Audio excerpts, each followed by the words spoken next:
खुलुमबाय आं सिबि रानि ब्रह्म नोंथांमोनखौ आंनि एसबि बड' निउज चेनेलाव गासैखौबो बरायबावनाय थाबाय नोंथांमोननि थाखाय आं गोदान मोनसे भिडिअ लानानै फैबावबाय अन्नानै भिडिअखौ जोबजासिम नायलांदो रां थायोबा मा खालामनो हायो आरो मा खालामनो हाया दानि मुगायाव गोथार जुलियाव सोर साबसिन बा सोर बांसिन समाय होनो हायो बेनि थाखाय बादाबादि खालामनायखौ नुनो मोननाय जायो गोथार जुलिखौ जाहाथे बयबो गोसोआव लाखियो बेबायदि खालामनो नाजायो धोनि सुबुंफोरा जेरै एसियानि माहाजोनसिन सुबुंनि मादाव सासे मुकेश आम्बानिया गावनि फिसाज्लानि गोथार जुलियाव हाजार हाजार कौटि रां खरसा खालामनानै बुहुमनि गेदेर गेदेर सुबुंफोरखौ हांख्रायहरनानै गोलाव दानसिमहालागै गोथार जुलिखौ खुंदोंमोन आरो बुहुम नाङैनो बयजोंबो सावरायजादोंमोन आरो बयनिबो गोसोआव गालांनो हादों गोथार जुलिनि सोमोन्दै थिग बेबायदिनो आसामावबो दा सासे सुबुंनि गोथार जुलिया गोबां सावरायजादों गोथार जुलियाव आलासि बरायनो थाखाय लाबोदों रासिया हादरनिफ्राय समायना समायना सिख्लाफोर गुफुर गाबनि गाननाय जोमनाय गाननानै फुथुला बायदि साजायनानै दोनदों समायना समायना सिख्लाफोरखौ गोथार जुलियाव फैनाय आलासिफोरा हौवा गोदान आरो हिन्जाव गोदानखौ नायनायनिख्रुइ बांसिन नायदों रासियानि समायना सिख्लाफोरखौ आसामनि रङियाव जादों गोथार जुलिया इटा भाटा बा इटा बानायग्रानि बिगोमा शहीदुल आलमा गावनि गोथार जुलिखौ जोंगा मागायै खुंदों गोथार जुलिनि बाजेटआ गासै 5 कौटि रां होनानैबो फोरमायथिदों बासखौ सामलायनो हायैयाव हाजोनिफ्राय 200 फुट गाहायाव गोग्लैहैनायनि उनाव 36 सुबुंनि जिउ खहा उत्तराखंडनि आलमरा जिल्लानि सिङाव थानाय मारचुला हाजो ओनसोलाव जादों बे गिख्रंथाव जाब्रबथाया बासखौ सामलायनो हायैनि जाहोनाव बासआ हाजोनिफ्राय 200 फुट गाहायाव गोग्लैहैदों जायजों 36 सुबुङा जिउ खोमानो गोनां जादों साबाया दासिम गोमानानै दं आरो माखासेया जोखोम जादों होननानै रिपर्टआव मोननाय जादों रिपर्टनि बायदिबा 43 जिरायनो हानाय बासआव 60 दावबायारिफोरखौ लानानै थांगासिनो दंमोन गारवालनिफ्राय नैनीताल फारसे थांगासिनो दंमोन बेयावनो फुंनि 7 रिंगासो समाव बासखौ सामलायनो हायैनि जाहोनाव बासआ हाजोनिफ्राय 200 फुट गाहायाव गलांदों जायजों 36 सुबुङानो जिउ खोमानो गोनां जादों जाथाय जानायनि उनाव ओनसोलनि रायजो राजाफोरजों लोगोसे एसडीआरएफ पुलिस आरो रैखाथि खालामग्रा हान्जाया फैनानै रैखा खालामनायनि हाबाखौ मावफैदों आरो गोथै देहा बोखांनायजों लोगोसे जोखोम जानाय सुबुंफोरखौ फाहामथायनि थाखाय देहा फाहामसालि फारसेबो दैथायहरदों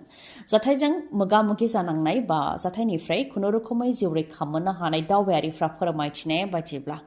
बासआ हाखराव गोग्लैखांनायनि उनाव खायफाया जायगायावनो होसिनजानानै थैनो गोनां जादों आरो खायफाया बासनिफ्राय गनानै गोजान जानथायसिम बुखारलांजादों आरो माखासेया खुनुरुखुमै जिउ रैखा मोननो हादों जायफोर बिथांमोनहा रैखा मोननो हादों बिथांमोनहानो हाखरनिफ्राय गोजौ हाजोआव गाखोबोनानै उनाव पुलिसनो खौरां हरनायावसो रैखा खालामग्रा हान्जाया फैनानै रैखा खालामनायनि हाबाखौ मावफैदोंखौ फोरमायथिदों बर' हारिखौ बोखावग्राया गुबैयै उरखावग्रा ब्रह्मआनो बे गोख्रों अजदखौ होदों हाग्रामा महिलारिया उफ्रा बिसायख'थिखौ लानानै गोख्रों फोसावदिं मेल खुंनायाव खौरांगिरिफोरनि सिगाङाव बे बेफ्रुसार बिबुंथिखौ होदों हाग्रामा महिलारिया बिथाङा बुंथिदों दि बर' हारिखौ बोखावग्राया गुबैयै उरखावग्रा ब्रह्म बीटीसी जोनोम जाखांनायनि उनाव 2005 मायथाइयाव जेब्ला बीटीसी बिसायख'थि जादों बै समनिफ्रायनो उरखावग्रा ब्रह्मनिफ्राय बर'आ गावस्रादों होननानै बुंथियो जों गासैबो जयैनो दंमोन नाथाय गुबै बोखावग्राया उरखावग्रा ब्रह्मआनो नोंथांमोनहा बिथांखौ सिनाया होननानैबो बुंथिबावो हाग्रामा महिलारिया लोगोसे एबसुनि सायावबो बुंथिबावो दि दुलाराय बर' फरायसा आफादा जोंनि माहारियारि आफाद नाथाय जेब्लानिफ्राय प्रमद बर'आ दुलाराय बर' फरायसा आफादनि आफादगिरि जादों अब्लानिफ्राय राजखान्थियाव आबुङै हाबसनदों आरो दिनैनि सानावबो दुलाराय बर' फरायसा आफादनि दैदेनगिरिफ्रा राजखान्थिनि जानानै खामानि मावगासिनो दं होननानै बुंथियो बिथाङा आरो UPPL आरो BPF ज' जानो सावरायनायनि सायावबो बिथाङा बुंथिदों दि ज' जानो थाखाय बिथांमोननिफ्रायनो खावलायहरदोंमोन नाथाय सोरखारखौ एंगारनानै फैनानै सावरायनो थाखाय BPFनिफ्राय बुंथिनाय जादोंमोन नाथाय बिथांमोना फारसेथिं BJPजों सोरखाराव थानानै फारसेथिं BJPखौ होखारनो थाखायनो सावरायफैदों बेयो माबोरैहाय जाथावना होननानै बुंथियो हाग्रामा महिलारिया चन्दन ब्रह्मनि सायावबो बुंथिदों दि सिगाङाव जयैनो खामानि मावनाय लेखायै चन्दन ब्रह्मखौ लेंहरफिननाय जादोंमोन नाथाय बिथाङा फैगोनबो होनाखै आरो फैयाबो होनाखै जुदि बिथाङा UPPLखौ मोजां मोनबायबा थाथों BPFआव थायोब्ला उफ्रा बिसायख'थियाव टिकेट मोनगौमोन बेनिखायनो लेंहरनाय जादोंमोन होननानैबो फोरमायथिबावो हाग्रामा महिलारिया आरो बे उफ्रा बिसायख'थियाव गोग्गो बिसायख'थि खुङोब्ला BPFनि बिजाथिया देरहागोना रोखा होननानैबो दाबि खालामबावो गुवाहाटीनि खानापारायाव जानाय जाब्रबथाय जेराव सानै सेंग्रा सिख्लाया जाब्रबथायजों जायगायावनो जिउ खोमानो गोनां जादोंमोन बे जाथायनि सीसीटीवी फुटेजआ दा भाइराल जाबाय। सीसीटीवी फुटेजआ भाइराल जानायनि उनाव जाब्रबथायजों जिउ खोमानांनाय डेभिड डेनि बिफाया जाथायखौ लानानै गुफुर गाबनि स्कर्पिय'नि सालायग्रानि हेंथायै गसर होबाय। सीसीटीवी फुटेजनि सायाव बिथा खालामनानै डेभिड डेनि बिफाया बेखौनो बुंथिदों दि आंनि फिसाज्लाया गारिखौ गोख्रैथिजों सालायदोंबाबो गावनि लामाजोंनो थांगासिनो दंमोन, नाथाय गुफुर गाबनि स्कर्पिय'आ टार्निं लानायाव लामाखौ बारब्रेदों, जायनि जाहोनाव बे जाब्रबथाया जानो मोन्दों होननानै बुंथिदों। बेनिखायनो गुफुर स्कर्पिय' सालायग्रानि हेंथायैबो गोख्रों राहा जानो नांगौ होननानै दाबि खालामदों थैनाय डेभिड डेनि बिफाया। सिडली बियाबाव उफ्रा बिसायख'थि खुंजानो गेजेराव आरो माखासे सानल' दंसै। नोंथाङा सोरनो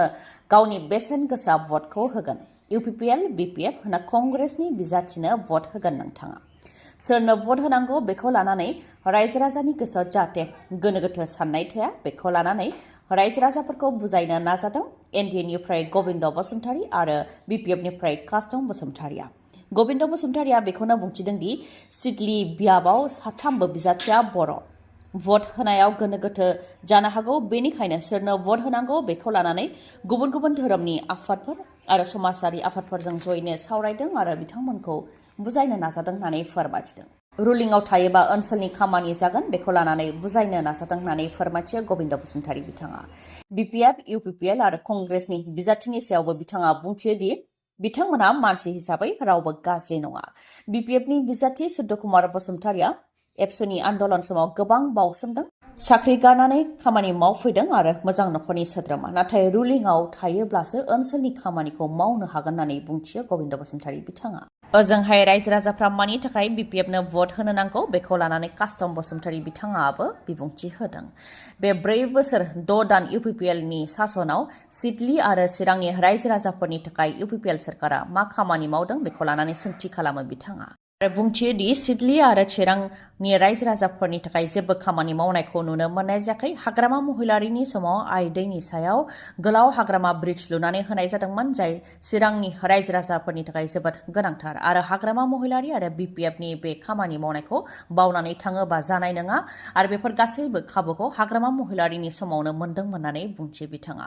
आइ फवालि दैमानि सायावबो हाग्रामा महिलारीनि समावनो दालां लुनायनि खामानिया 90% आबुं जाखाबायमोन। आद्रा 10% UPPLनि खामानि मावनानै बेखौ बेखेवदों होननानै बुंथियो। चिराङाव UPPL दोलोआ लामा सामा बानायाखै, दालां बानायाखै आरो सासेनोबो साख्रि होआखै होननानै बुंथियो। जेसेबां लामा, दालां, स्कुल प्रभिन्सियेलाइज खालामदों आरो साख्रि होदों बेफोर गासैखौबो हाग्रामा महिलारीयानो मावदों होननानैबो बुंथियो। बेनिखायनो खामानि मावनाय हिसाबै BPF दोलोआ भट बिनो हायो, नाथाय UPPLआ खामानिखौनो मावाखैब्ला माबोरैहाय बिथांमोनहा भट बिगोन होननानैबो बुंथिबावो कास्टम बसुमतारीया। BTC बिसायख'थि जानो गेजेराव आरो माखासे दानल'सै। बिश्वनाथ आरो सनितपुरनि रायजो राजाफ्रा BTC बिसायख'थियाव बाहागो लानो मोनगोन ना मोना? जायनाखि सनितपुर आरो बिश्वनाथनि माखासे गामिफ्रा BTCआव हाबबाय, बिथांमोनहा BTC बिसायख'थियाव बाहागो लानो मोनगोन ना मोना बेनि सायाव सोंथि खालामनायाव प्रमद बर'आ फिननाय होदों। प्रमद बर'आ बेखौनो फोरमायथिदों दि सनितपुर आरो बिश्वनाथनि माखासे गामिफ्रा बिटिआरआव हाबबाय आरो माखासेखौ लासैनो सोलांबाय थागोन। लखिमपुरनि गामिखौ नटिफिकेसन होनायनि गेजेरजों बिश्वनाथआव सोनाय जागोन होननानै फोरमायथिदों बिथाङा। आरो गामि सोनायनि खामानिया जागासिनो दं, बांद्राय हाखु दाखु खालामाखै, सिस्टेमेटिकेलि खामानिखौ मावगासिनो दं होननानै फोरमायथिदों। बिटिआर बिसायख'थिनि सिगां सिगां जिखिनि गामिया हाबदों बेखौ बियाब दाफामगोन जाहाथे भट होनो हायो आरो बेनि थाखाय खामानिया जागासिनो दं होननानै फोरमायथियो प्रमद बर' बिथाङा। मख'नो गोनांदि NDAनि बिजाथि दिगन्त घाटवारी जानानै प्रमद बर' बिथाङा बिहालियाव बिसायख'थिनि फोसावदिं मेल खुंदोंमोन। बेयावनो बाहागो लानानै बिथाङा बे बिबुंथिखौ होदों। USआव दिनै बिसायख'थि। US प्रेसिडेन्सियेल बिसायख'थिया दिनै खुंजागोन। एक्स प्रेसिडेन्ट डनाल्ड ट्राम्प आरो दानि भाइस प्रेसिडेन्ट कमला हारिस बिथांमोननि गेजेराव गोख्रोङै जुजिनाय जागोन। मोननै दोलोनि गेजेराव गोख्रों फोसावदिं मेल खुंनाया जागासिनो दंमोन। डेम'क्रेटनिफ्राय कमला हारिस आरो रिपाब्लिकाननिफ्राय डनाल्ड ट्राम्प बिथाङा गेलेगोन। रिपर्टनि बायदिब्ला 76 मिलियन सुबुंफोरा भट होखांबाय आरो दिनै जोबथा भट होनाय बा फाइनाल भट होनाय जागोन 76 मिलियन भट होनाया थांनाय 2020 मायथाइयाव जानाय भटनि 48% अदेबानि दिनै खालि 52%आल' भट होनो दंसै 76 मिलियन भट होनायफोरनि मादाव 40%आनो 65 बोसोर आरो 65 बोसोरनि बांसिन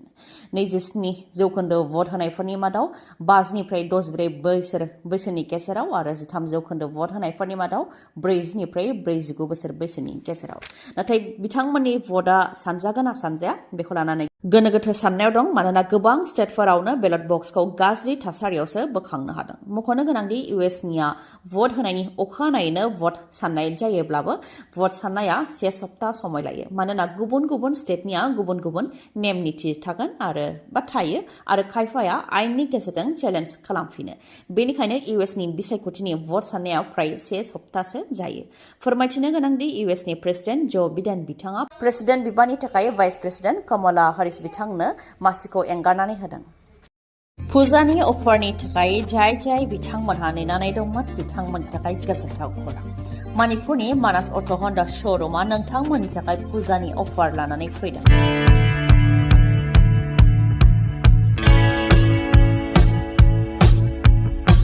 फुजानि थाखाय फोसावनाय अफारफोरा जाहैबाय साफ्रोमबो मटरसाइकेल बा स्कुटि बायग्राफोरा बेसेन नाङालासे 5,999 रांनि स्मार्ट वाच अदेबानि आखाइनि घड़ी मोननो हागोन लोगोसे बेसेन नाङालासे गंनै हेलमेट आरो टेंकि आबुं जाजासे पेट्रल मोननो हागोन बेनि अनगायैबो गोजाम मटरसाइकेल बा स्कुटिखौ सोलायनानै गोदान मटरसाइकेल बा स्कुटि लानो हानायनिबो खाबु दङ बे श'रुमाव आरो गोरलैयैनो फाइनान्सआव मटरसाइकेल बा स्कुटिखौबो मोननो हागोन नोंथाङा